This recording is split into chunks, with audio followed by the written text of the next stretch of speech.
Morning friends.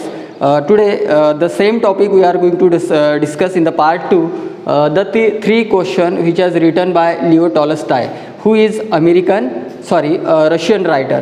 In the last video, in the previous video, we have been discussed about the three question which is arise in the mind of king. So that three question is, first question is which is the most important thing to begin. So while seeking the answer of this type of question, most of the learned people came to at one place and they have given the different or varied answer, but the king was not satisfied. So remaining two questions has been asked by the people as well as the king to the people. So the three question, under the banner of three question, Leo Tolstoy has mentioned the three different kind of question. The first question was, what is the right time to begin something? So different type of people has given the different answer.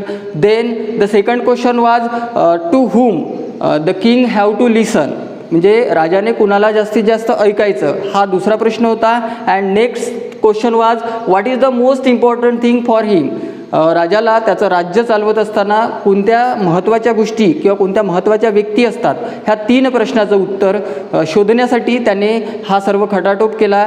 या सर्व खटाटोपापायी त्याने आपल्या राज्यामध्ये proclamation केलं की those who will find out the answer of this question I will be mentioned a particular amount of award. मग त्याने एक घोषणा केली आणि त्या घोषणेमध्ये त्याने सांगितलं की मी त्या लोकांना, जे लोक माझ्या प्रश्नांची उत्तरं शोधतील किंवा देतील माझा राज्यकारभार सुरळीत चालण्यासाठी, तर त्यांना मी एक पर्टिक्युलर अमाऊंट ऑफ एक रिवॉर्डच्या स्वरूपामध्ये देईल. मग पहिल्या प्रश्नाचं उत्तर शोधित असताना some scholar from that kingdom came to that place and they just seeking the answer of that question. आणि त्यांनी मग शोधलं. Some people said that it is impossible to predict about the future and it is genuinely right also. कारण फ्युचरबद्दल किंवा भविष्याबद्दल आपण कधीच प्रेडिक्ट करू शकत नाही, भविष्यामध्ये काय होणार. आणि पहिला प्रश्न म्हणजे तोच होता की एखादी गोष्ट करण्याचा एक पर्टिक्युलर वेळ कोणती किंवा राईट टाईम कोणता, हे आपण निश्चितच सांगू शकत नाही. Some people said that there should be a particular time table due to the month, due to the year, due to the days, we have to strictly follow that particular time table. But it is not also possible according to the some scholar. काही विद्वानांच्या मते हे सुद्धा शक्य नव्हतं.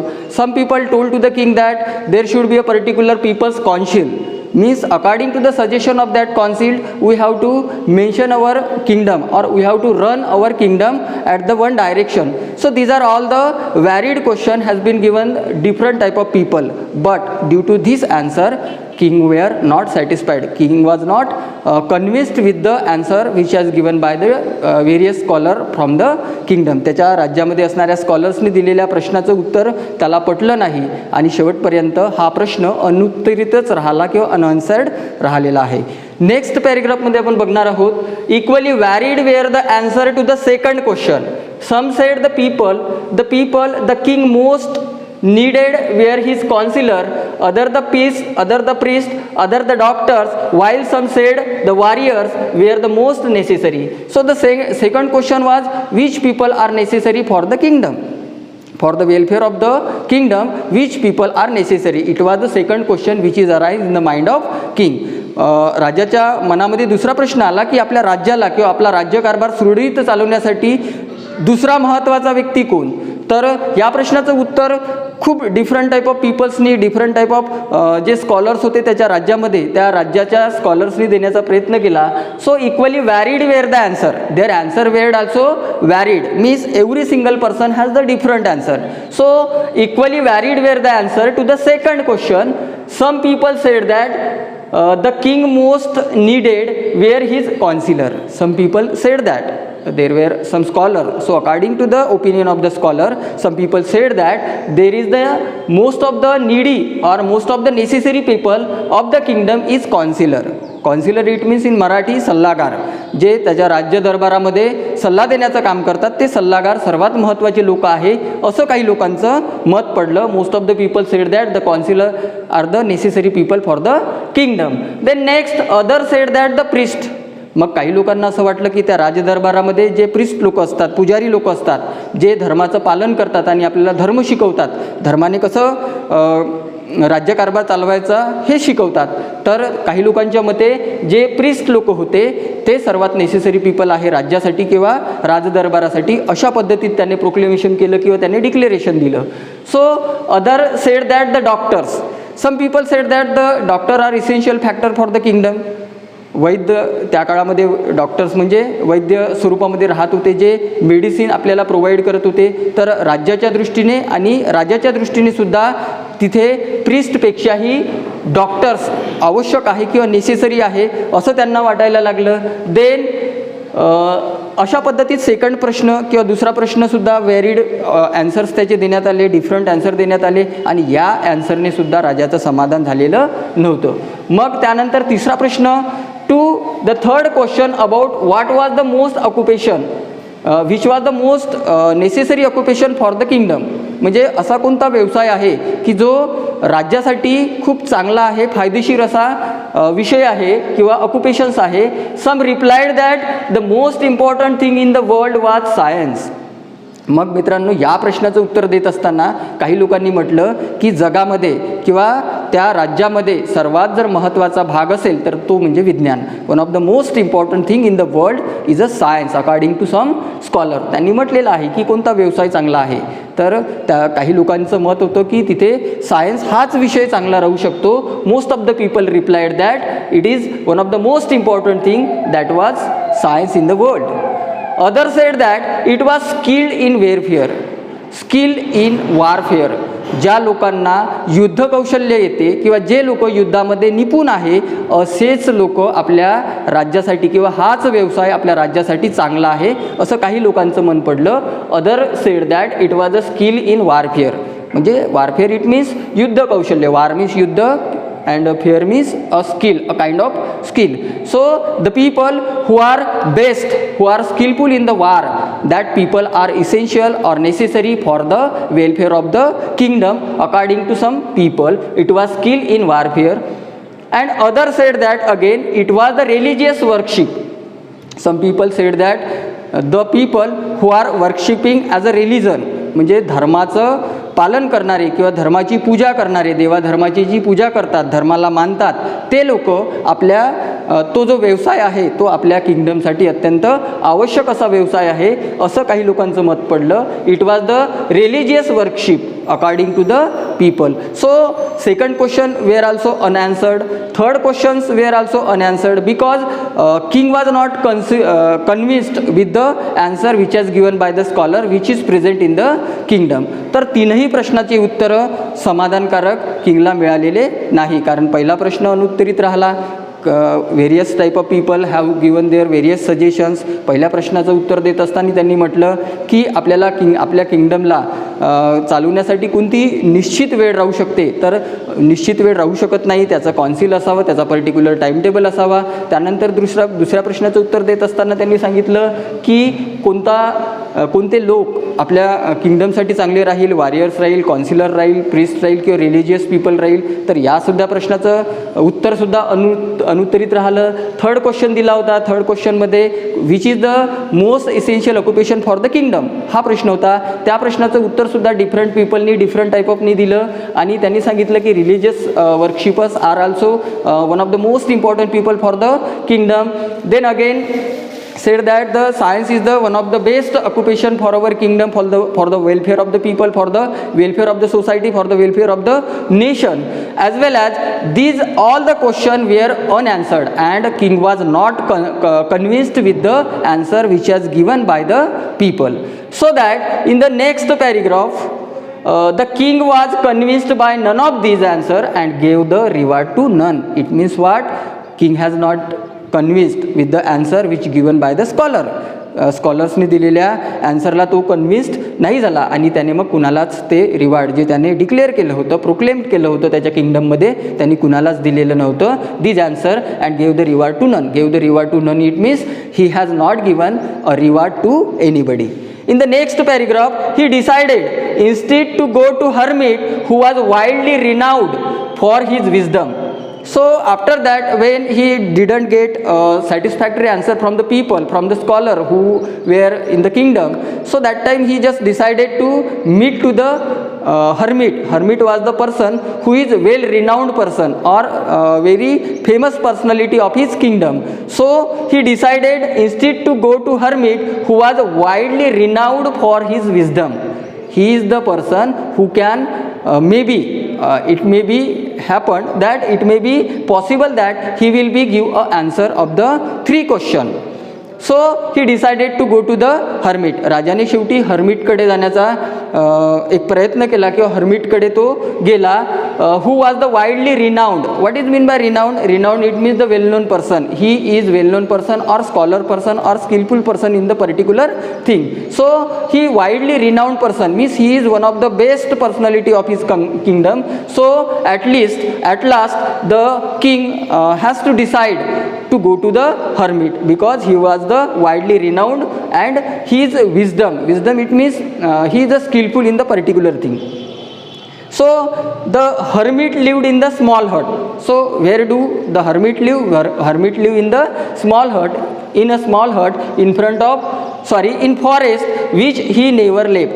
But he is the philosopher person and he doesn't want to take any type of advantage from the anybody. That type of personality he is. So he want to live in the forest and there was a small hut in the forest. He was living in that forest which he never left. He doesn't want to leave that hut.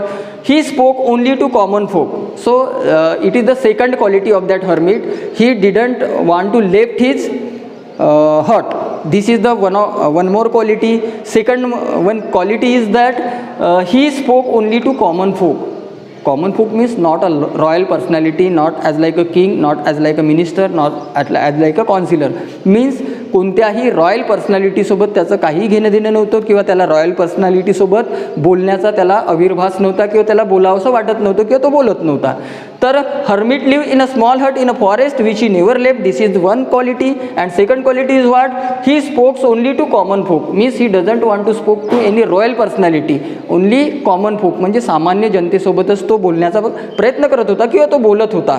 It is the second quality of the hermit. So the king put on the simple cloth and approaching the hermit cell dismounted his horse and left his bodyguard behind. So what happened? He spoke only to common folk. So the king put on simple cloth. So he just disguised his identity. Means त्याने स्वतःची identity लपवली.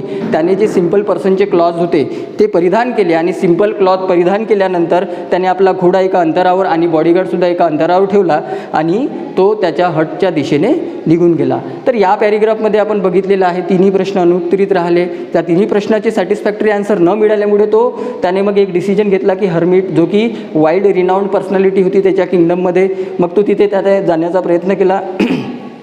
तिथे गेल्यानंतर त्याला असं कळलं की तो रॉयल पर्सनॅलिटीसोबत बोलत नाही, तो एक वेगळ्या विजडमचा माणूस आहे.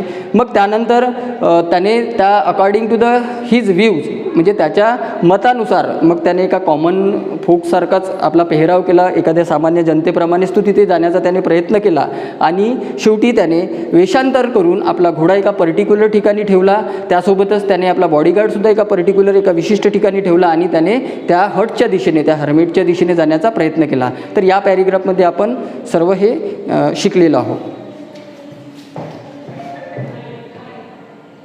So in the second paragraph, when the king arrived, the hermit was digging the ground in front of his hut. He greeted the king but went on digging.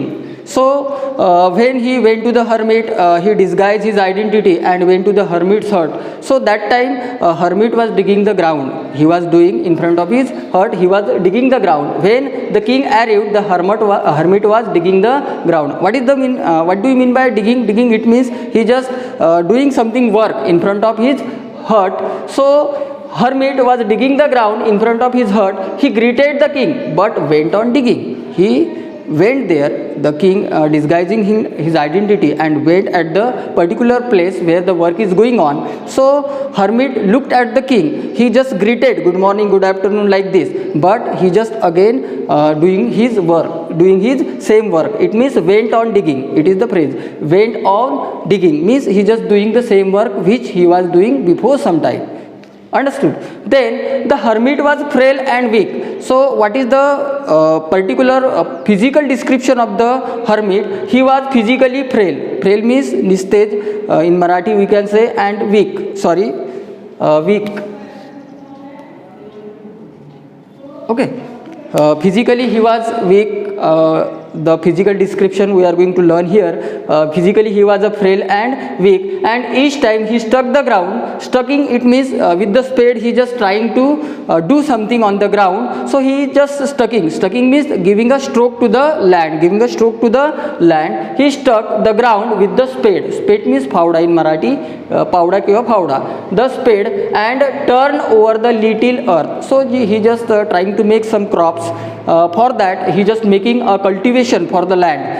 For cultivating land he just taking a equipment that is called the spade, and with the spade he just tucking down to the ground again and again, again and again. So in the meanwhile the king went or arrived to the hermit, and he just greeted to the hermit as well as he greeted to the king, but the hermit was doing the same work. So in the speed and turn over the little earth, he breathed heavily, because we all know that the age of hermit is near about 60 to 70 years old. म्हणजे 60 ते 70 वर्षाच्या दरम्यानचं त्याचं वय होतं. शरीराने तो अत्यंत अशक्त होता, वीक होता.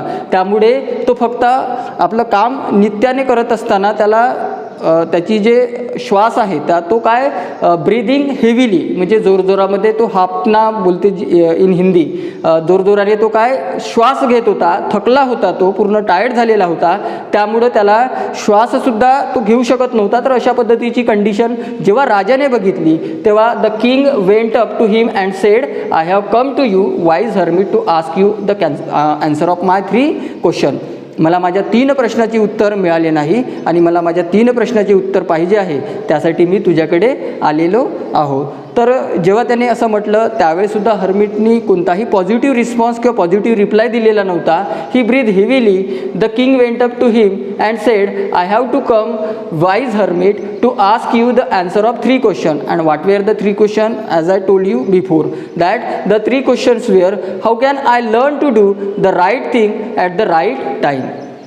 कोणतीही एखादी गोष्ट मला माझ्या किंगडमसाठी, किंगडमच्या वेलफेअरसाठी करायची आहे, तर त्याचा मला पर्टिक्युलर टाईम किंवा तोच एक्झॅक्ट टाईम करण्याचा मला जो कोणी सांगेल मी त्याला एक पर्टिक्युलर अमाऊंट ऑफ रिवॉर्ड देईल. अशा पद्धतीचं त्याने प्रोक्लेमेशन त्याच्या राज्यामध्ये केलं, परंतु या प्रश्नाचं उत्तरसुद्धा कुणी दिलं नाही. त्याच्यामुळे त्याला असं वाटलं की हर्मिट या प्रश्नाचं उत्तर देईल आणि तो हर्मिटकडे पोहोचला.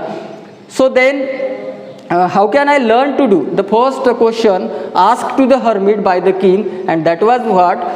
How can I learn to do the right thing at the right time? म्हणजे योग्य वेळी कोणतं काम मी करायला पाहिजे किंवा एखादी काम करण्याची मला योग्य वेळ कोणती ही मला जर तुम्ही सांगितली तर बरं होईल. अशा पद्धतीचा पहिला प्रश्न तो हर्मिटला विचारतो.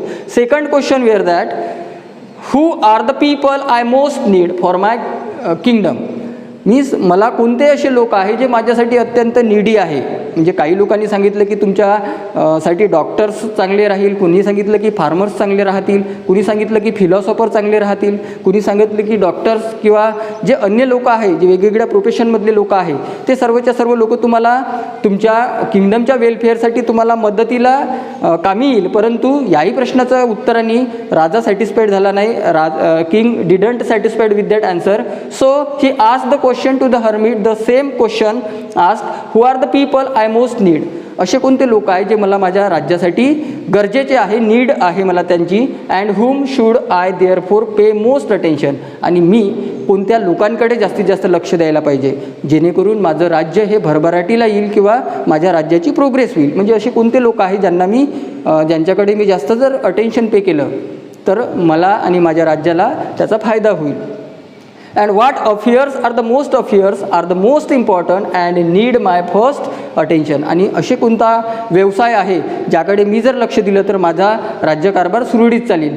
तर असे जे 3 प्रश्न आपण सुरुवातीला काही लोकांकडून त्याने प्रश्नाची उत्तर घेण्याचा प्रयत्न केला, परंतु त्या सर्वच्या सर्व प्रश्नांची उत्तरं अनुत्तरित राहिले. आणि मग तो प्रश्न घेऊन हर्मिटकडे पोहोचतो. हर्मिट आपलं काम करत असतो, त्याच्या हटच्या समोर काहीतरी खोदकाम सुरू असते. तो मग तिथे गेल्यानंतर त्याचं फिजिकल डिस्क्रिप्शन थोडंफार सांगितल्यानंतर तो 3ही प्रश्न त्या हर्मिटला विचारतो, परंतु हर्मिट त्याकडे कसलंही लक्ष दिलं नाही.